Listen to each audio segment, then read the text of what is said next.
Melissa Carter sat alone on her apartment sofa, her phone glowing in her hand.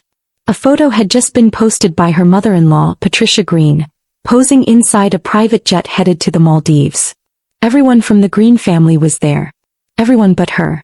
Earlier that week, Patricia had smirked during dinner and said, "The Maldives isn't really a place for coffee shop types." Melissa had smiled politely even as her chest tightened. What hurt more was her husband Aaron's silence. He didn't defend her, only looked at his plate. That night, as the jet took off without her, Melissa made a call she never thought she would. Her voice was calm but determined. "Hi Ryan. I need that favor you once offered. Where are you watching from today? Kindly hit like, comment and subscribe to this channel for more." Melissa had never belonged in the Green family's world. She grew up in a small house in South Seattle. Her dad worked at a garage fixing trucks. Her mom cleaned schools and never complained. They lived paycheck to paycheck, but they always made room for hope. "Get your degree, Mel. That's how you move forward," her dad would say, kissing her forehead before leaving for work. Melissa took it seriously. She earned a spot at the University of Washington. But tuition wasn't cheap. To help pay for it, she took a job at Bean Square Cafe. She started on the register, then worked her way up to assistant manager. Every tip jar, every shift helped her avoid student loans. It was during her second year of college that she met Aaron Green. He walked in one morning with a laptop under his arm and panic in his eyes. "I'm so sorry," he said. "Can I use that outlet behind the counter? My laptop's dead and I've got a deadline." Melissa raised an eyebrow. "Just don't knock over the syrups." He laughed and promised. That day he stayed for nearly 4 hours. They started talking about school, about work, about how she was juggling 3 jobs. Aaron was studying finance, the son of a real estate mogul. Their worlds were nothing alike, but something clicked between them that day. Aaron became a regular after that.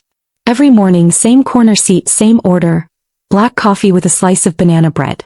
Between her shifts they would talk. He was surprised at how sharp and focused Melissa was. "You're the most disciplined person I've ever met," he told her. Melissa in turn was drawn to his calm voice and easy smile. They started studying together, then going out on weekends. 6 months in, he invited her to his parents' annual garden party. "Don't worry, it's super chill," he told her. But when she showed up in a floral sundress, she was met with chandeliers, champagne trays and a string quartet. That was the first time Melissa met Patricia Green. Everything about the woman screamed elegance. Pearl earrings, silk dress, not a hair out of place.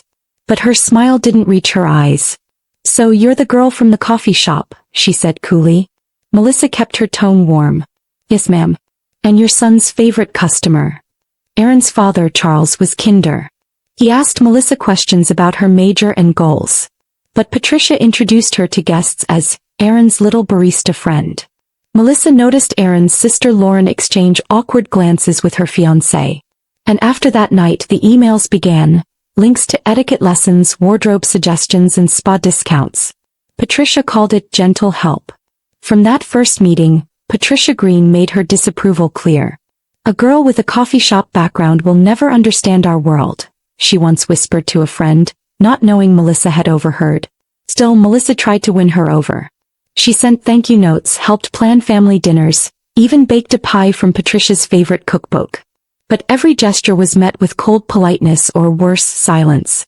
When Aaron proposed a year later, Patricia didn't hide her disappointment. "If you must marry her, at least let me handle the wedding," she told him. And she did. Patricia planned everything. Lavish flowers, 5-course menus, designer gowns, and handed Melissa a budget that quietly pushed her parents to the edge. Melissa's parents were proud but uncomfortable. "We'll do what we can," her mother said softly, slipping her savings into Melissa's hand one evening. Melissa wanted a simple ceremony, something meaningful. But what she got was a society event Patricia could parade in magazines. At the rehearsal dinner, Melissa heard Patricia telling guests, "Of course we had to upgrade everything. She comes from such humble beginnings." Melissa smiled through it all, holding onto Aaron's hand under the table. "She doesn't mean it," he whispered. But Melissa knew she did. After the wedding, things didn't improve. Patricia continued to undermine her. Quiet insults at brunch, accidental exclusions from group photos, gifts that came with heavy suggestions like self-help books and cooking classes.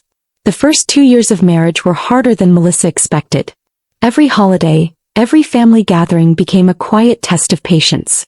Patricia would make subtle jabs. "Melissa, do you know how to fold napkins like this?" While Aaron gave tired smiles and brushed things off. "She's old-fashioned," he'd say. "Don't take it personally." But Melissa was taking it personally. She was tired of being treated like a project to fix.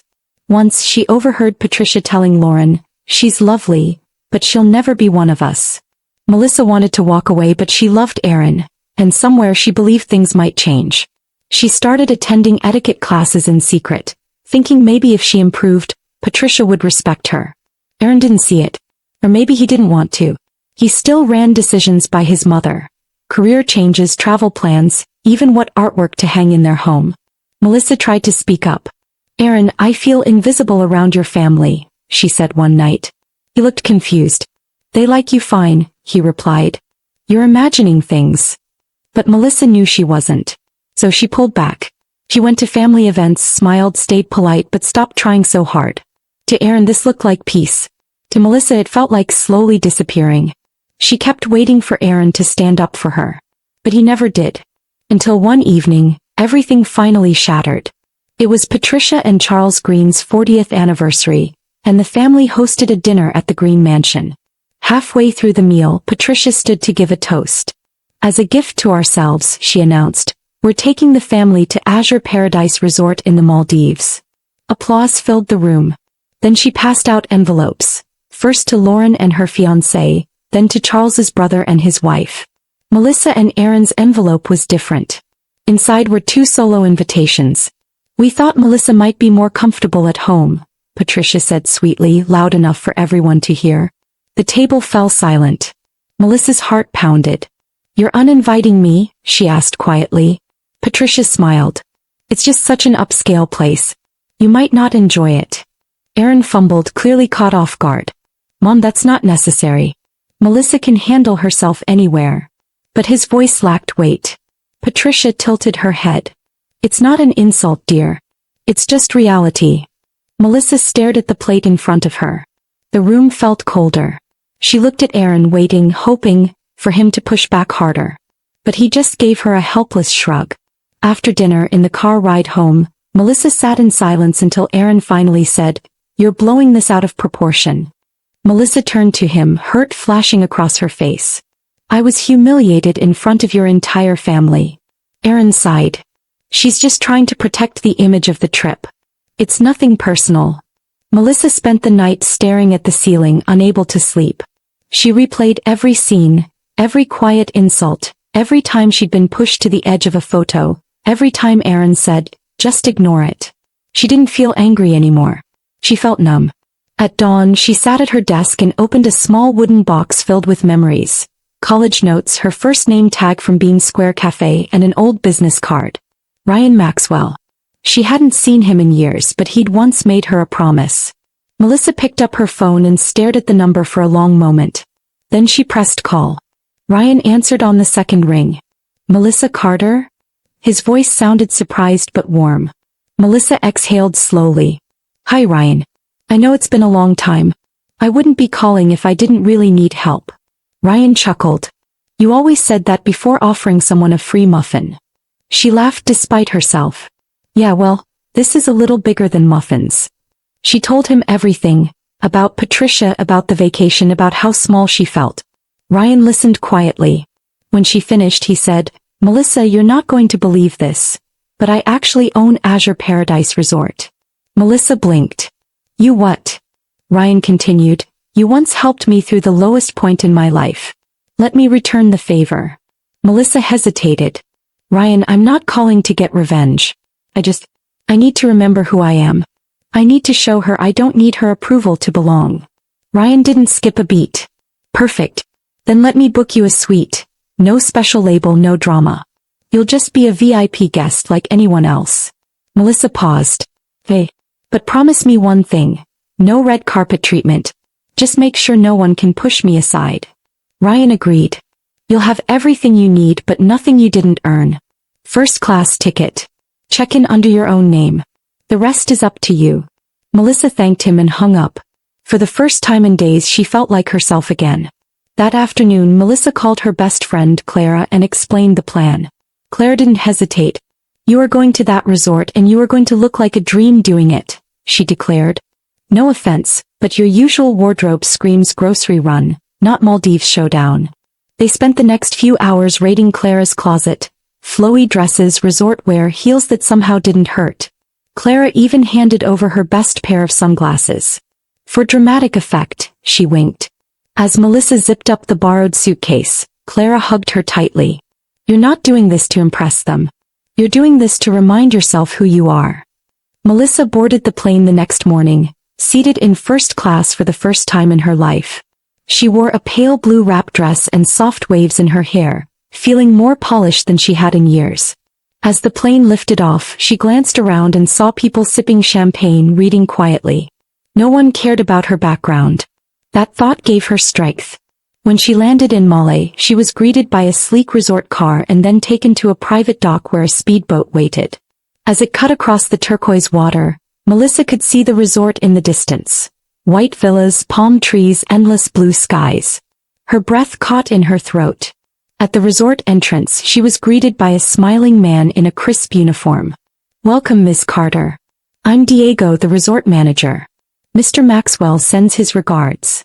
Melissa nodded, her heart racing. Diego continued, "Your villa is ready. And, just so you're aware, Mrs. Patricia Green arrived yesterday. She's not exactly having the experience she expected." Melissa raised an eyebrow. "What do you mean?" Diego smiled politely. Due to a scheduling mix-up, the Greens were placed in a smaller villa than requested. A few technical issues as well. Nothing serious, but Mrs. Green has made her feelings known. Melissa felt a quiet satisfaction but didn't let it show. "Understood," she said. "Lead the way." Diego escorted her through the resort grounds. Lush gardens, crystal pools, and ocean views at every turn. When they reached the villa, Melissa was stunned. The Imperial Villa stood alone on the far edge of the resort, with its own private beach and infinity pool. "This is too much," she said softly. Diego smiled. "Mr. Maxwell insisted. He said this was his wedding gift to you and Aaron." Melissa blinked. Wedding gift. She wasn't sure how to feel about that anymore. Inside, a tall, quiet man named Raphael bowed slightly. "I'll be your butler for the week. Please let me know anything you need, Miss Carter." Melissa thanked him, then stood alone on the deck, watching the waves roll in. That night, Melissa sat under the stars on the villa deck, sipping sparkling water. Her phone buzzed with a message from Aaron. "Mom says it's hotter than expected. Resort's nice but kind of a mess. You'd hate it." Melissa smirked. I'm not sure I would." She didn't reply again. Instead, she stood and looked at her reflection in the glass door, confident, collected, calm. She chose a simple black dress for dinner and took her time with her hair. This wasn't about revenge. It was about presence. At the signature restaurant, she spotted the Green family at a large table. Patricia was talking loudly, hands waving. Melissa stepped out of the shadows and waited. Diego approached with a subtle nod. "They're seated. Mr. Maxwell arrives in 10 minutes. Are you ready?" Melissa took a deep breath. "I've been ready for years." She followed Diego toward the restaurant entrance, heels clicking on the stone path. As they passed the host stand, Diego turned and gave a slight gesture. The music inside softened. Conversations quieted. "Ladies and gentlemen," Diego announced to the room, "we are honored to welcome a distinguished guest this evening, Ms. Melissa Carter." Heads turned. Forks froze. At the center of the room, Patricia Green's wine glass trembled ever so slightly in her hand. Melissa stepped forward, her gaze locked on the woman who once told her she didn't belong. Patricia blinked as if she couldn't believe what she was seeing. "Melissa," she said, half rising from her seat. Charles Green looked stunned but pleased. "Well, no. This is a surprise." Lauren let out a soft gasp while her fiancé whispered, "Isn't that?" Melissa smiled politely, her voice calm. "Good evening. I hope I'm not intruding." Diego guided her to the head of the table where an empty seat had been quietly prepared. Aaron looked like he'd seen a ghost. "Melissa, what are you doing here?" Before she could answer, a familiar voice echoed from behind. "She's here because I invited her."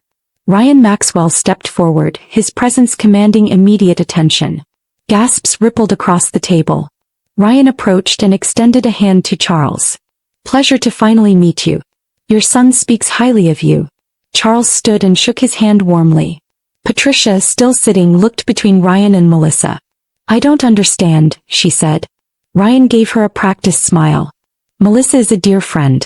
Years ago she helped me when I had nothing to offer in return. I never forgot that.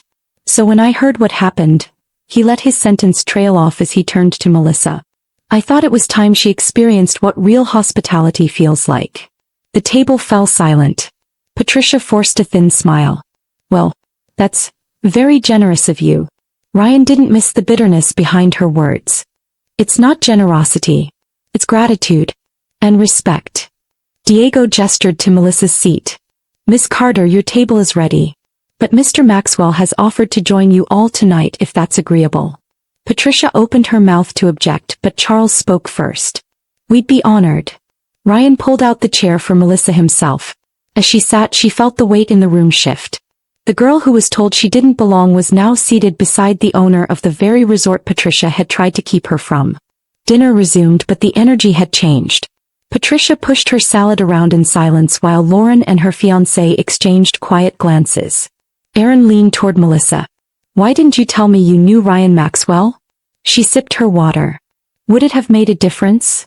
Erin opened his mouth, then closed it.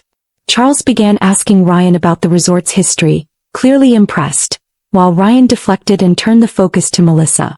You know, your daughter-in-law has an incredible story. Did you know she paid for college without loans? Worked full-time and still graduated with honors. Patricia's jaw tightened. We've heard bits and pieces, she muttered. Ryan smiled. Then you've only heard the surface. Melissa let Ryan speak, letting his words fill the space she'd once tried so hard to claim. She's the kind of person who remembers birthdays, who brings coffee to crying strangers, who shows up when it counts, he said. Most people in high society have no clue what true strength looks like. I do. Because I saw it in her, when no one else was watching. Charles nodded slowly. Lauren gave Melissa a soft smile. Patricia, however, reached for her wine and took a long sip. Well, everyone has their own version of success, she said flatly. Ryan chuckled. That's true. But some people achieve theirs without stepping on others to get there. As dessert arrived, Ryan stood. I'll leave you all to enjoy the rest of the evening. Melissa, will catch up tomorrow. He gave a respectful nod to Charles and a sharp glance at Patricia before walking away. The moment he was gone, Patricia set her fork down with a clink. Quite the connection you've kept hidden, she said, her voice cool. How long have you known him? Melissa met her eyes without flinching. Long enough to know the value of kindness over pedigree. Aaron cleared his throat. Mom, maybe this is a good thing. Maybe we misjudged Melissa's. Patricia cut him off. Don't patronize me, Aaron. Lauren spoke for the first time all night. Mom, I think maybe Melissa's earned a little more credit than you've given her. Patricia turned to her daughter, surprised. I've always supported this family. No, Lauren interrupted gently. You've managed this family. There's a difference. Melissa watched the exchange silently. For once, she didn't feel the need to explain herself. Charles added, Melissa handled tonight with more grace than most of us would have. That says something. Patricia looked around the table and realized for the first time she was outnumbered. Well, she said stiffly, rising from her seat. If everyone's finished, I'll retire for the evening. Charles rose as well, giving Melissa a warm nod. Good to see you here, dear. Lauren leaned over and gave her a quick hug. We'll talk later, she whispered. Melissa smiled, her heart full but steady. As the family drifted away, Aaron remained. He sat in silence for a moment, then finally asked, Why didn't you tell me you were planning all this? Melissa looked at him with quiet resolve. Because I was tired of waiting for you to stand up for me. Aaron swallowed. I didn't know how to. I thought if I kept the peace, things would fix themselves. Melissa shook her head. Peace without respect isn't peace. It's surrender. Aaron leaned back in his chair, staring at the tablecloth. You're different tonight. Melissa nodded. I'm not different. I'm just done hiding who I am. He looked up at her. Do you still love me? The question caught her off guard. She didn't answer right away. I love who we used to be. I don't know who we are now. Aaron nodded slowly. Can we fix it? Melissa stood. That depends. Are you ready to stop seeking your mother's approval more than your wife's respect? Aaron didn't reply.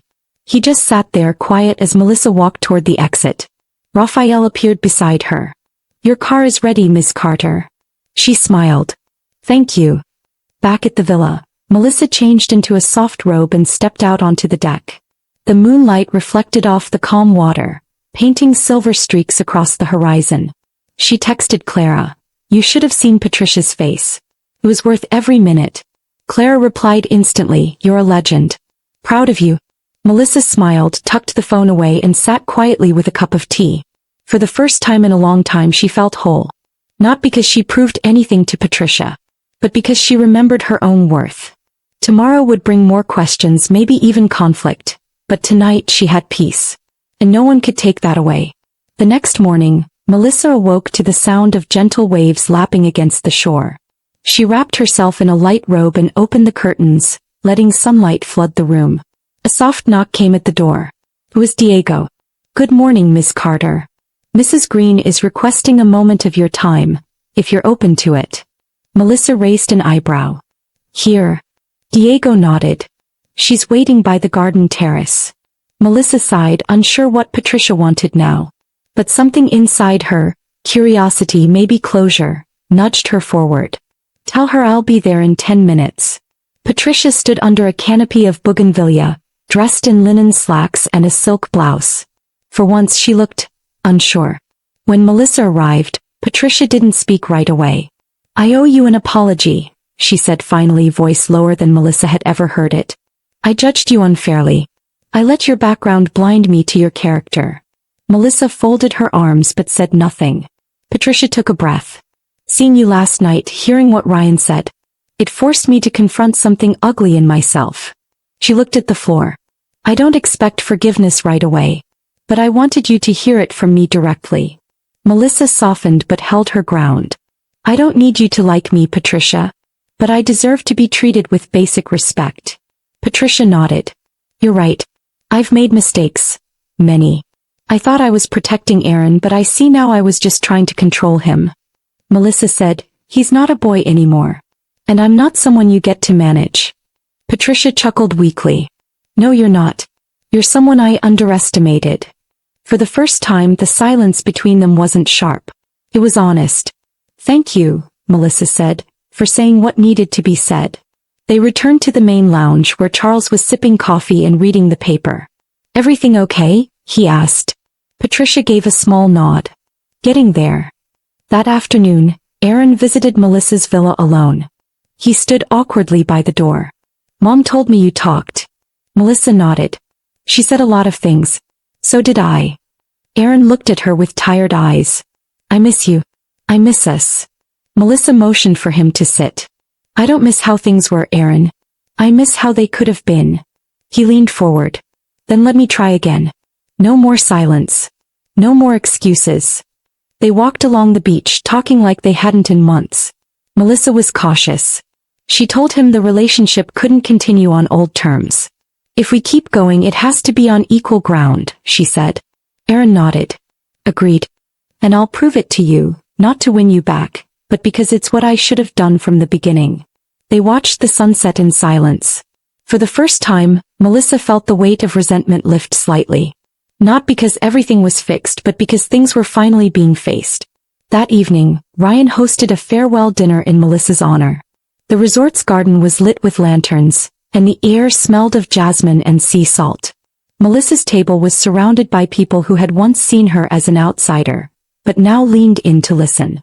Charles raised his glass and said, to Melissa, you reminded this family what grace and strength truly look like. Even Lauren clapped. Patricia stayed quiet, but she smiled genuinely. Melissa didn't need a spotlight, she had earned her place. Later that night, Aaron asked Melissa to dance. They swayed slowly under the string lights, barefoot in the sand. I want us to start over, he said softly. But only if you do too. Melissa looked up at him, then closed her eyes. I want a life where I don't shrink to fit someone else's comfort. Do you want that too? Aaron answered without hesitation. Yes.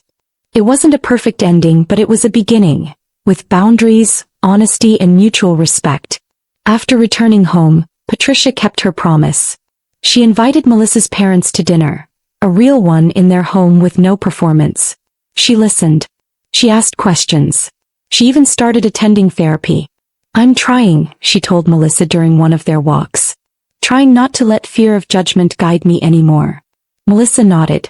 That's a start. They would never be best friends, but they had something better. Truth.